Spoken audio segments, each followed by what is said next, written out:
Good. Well, it's been good. We had 9 practices here. The majority of them, we had all our coaches, but there was a couple where we, graduate assistants and some other folks ran them, but good work. Bunch of developmental scrimmages for the young guys, a bunch of work preparing for Tulane, and then some competitive periods where offense against defense, and it's what we just finished it out with today, a big third down period that it was exciting to watch those guys compete. So it's been good 9 practices. We'll have 5 more up to bowl site and take it from there. I know you've been recruiting a lot, but how deep have you gotten into the Tulane prep? Oh, yeah, once it was announced, those games were broke down, and each, I think the first 2 practices, we didn't know the opponent yet. So the next 7, there was Tulane work in all of them. Coach, how fun is it? I mean, because you talk about just the value of the extra practices. The bowl's like a reward, but even more the fact you get these extra practices. If you could talk just about the value of this, A, and B, just the fact that you are prepared for a bowl game. Yeah, I mean, the excitement and the momentum is awesome, particularly the way we got bowl eligible. I think everybody in the program feels like we're moving the needle in the right direction. There's a lot of things that we obviously have to improve on, but doing some good things. And again, I think for these guys to have a chance to play together again, that was the right thing for them. They wanted that.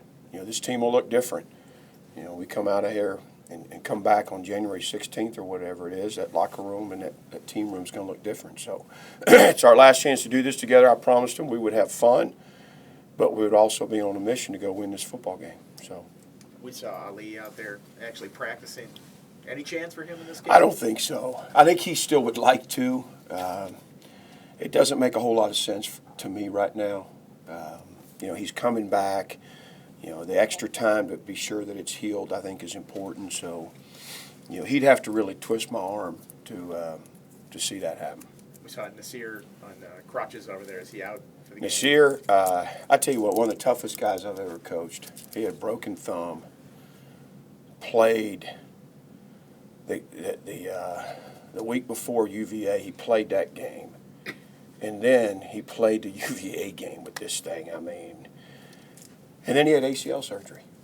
So, he's played all. He's played with the knee thing. He's played with the hand thing, and just kept gutting it out. It was just time to get him fixed. For his future and what he wants to do. So he obviously won't play in the bowl game. What does that do for your safety? So you had Mose and Jalen. Yeah, I'm gonna be honest. Jalen Stroman also had postseason surgery. Okay.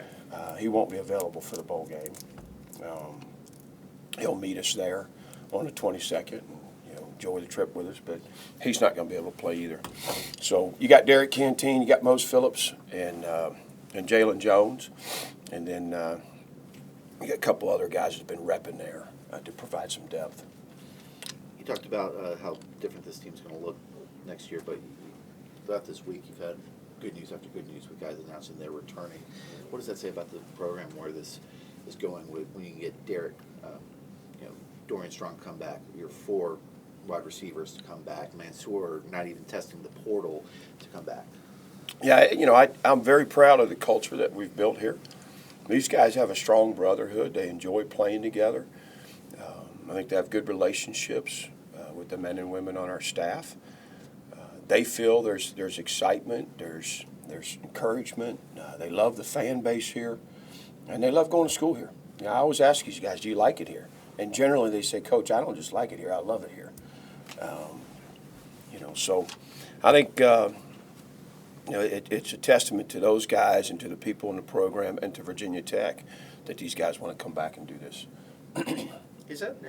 Do you go case by case with that and whether guys play in that? I know when the transfer portal first started, a lot of coaches were like, as soon as you go in, you're done. Right. At that point, do you feel like thinking has evolved on that? For me, it was bothering me to take that philosophy into this year because I knew there were some good kids that wanted more than what they could get here, and but they were very deserving of going to this bowl game with us and celebrating with their teammates, and I wanted that for them. So it was case by case. You've had a good week in terms of retention of guys announcing they're coming back for 2024. How do you feel about this sort of building to next year, and what have you been telling these guys that's been so convincing? We meet with each of those guys and their families and just discuss the options they have, give them as much information as we can. Draft stock, strengths and weaknesses, salary and signing bonus information, round by round. Just so that they're truly informed and can make an educated decision about their future. There were guys that were potentially transfer candidates. There were guys that were ready to go to the NFL. There's actually a couple guys ready to hang it up that have decided to continue to play and use it, take advantage of their COVID year. So, again, I think it speaks for the culture, and these guys believe they can be developed here and continue to get better and improve and strengthen their stock and have a great experience. With Dorian specifically, what was the sales pitch on that? He seemed to be the guy that maybe had the best. Yeah. I think he has goals and aspirations to be a first-round pick, and the numbers weren't saying that right now. But there's strengths and there's weaknesses that there's areas that he can improve that gives him a better chance to do that. And that was his mom, his dad, and Dorian, and we had a long meeting and went through a lot of information, a well-thought-out PowerPoint presentation for each one of these kids with a ton of information in it. So, in most cases, it makes sense to me that you would continue to invest another year to give yourself the best opportunity to be drafted as high as you can and to be as prepared as you can be when you take your shot. Where do you think he could improve those areas to improve that stock? Yeah, they'd like to see him be a little thicker, a little heavier, and he can. He's done a great job to this point, but he can put some more weight on and support the run a little better. And, I think the third piece is probably, is playing him at that nickel spot a little bit more. I think that helps him as well and helps us. You just go to him and go do what your dad does and bulk up. Yeah. The four wide receivers obviously all announced together that they were coming back. I'm sure you knew, like what was your reaction when you heard the news, and was it kind of just like one on top of another? How did that kind of just play out in your eyes? Yeah, as they start, settling in and deciding, they talk amongst themselves, and obviously we want to take advantage of those type of announcements and make a big deal out of it, because it is a big deal. For our team, for our fan base, for the community. So, it's pretty cool. Coach Mines did a great job cultivating that room, and you guys, we were all here last year, and it was a tough room, and we had to get better there, and we've certainly done that. In terms of your schedule right now, is your head kind of spinning all the time? I mean, with the portal, with being I think this week there must have been at least 5 or 6 times when I said, "What day of the week is it?" Just a lot. The high school recruitment, home visits, seeing these guys and breaking bread with their families. It's important that we go into their homes. I want to always do that.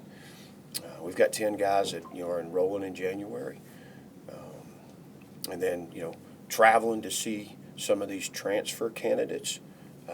Doing as much homework as we can to make sure that they're, not just going to come here and be productive, but they're going to be great in that locker room and great teammates. So, then you're trying to prepare to go win a bowl game. So a lot, but it's just what's required right now. Do you look at the bowl game as an opportunity to kind of see your depth in other positions, in particular maybe the tight end spot with some of those younger guys with Cole and a few of the others? You do. I think, again, you can play all your freshmen in the bowl game. I mean, everybody's got that, the ability to do that. And with some of the guys transferring out and not playing in the game, and it gives you a chance to invest in those guys a little bit more and hopefully get them some reps. Speaking of the four wide receivers who announced they're coming back, we didn't see Jalen Lane out there. Is that caution or? No, he had a family obligation today. Okay. Yeah, he actually was out of town today. Coach, when you look at the meaning of the military bowl, it's a special meaning, and when we talked during the media availability with just the meaning of it. From your perspective, just talk about the meaning of the military bowl, because it is a special meaning and what it means here.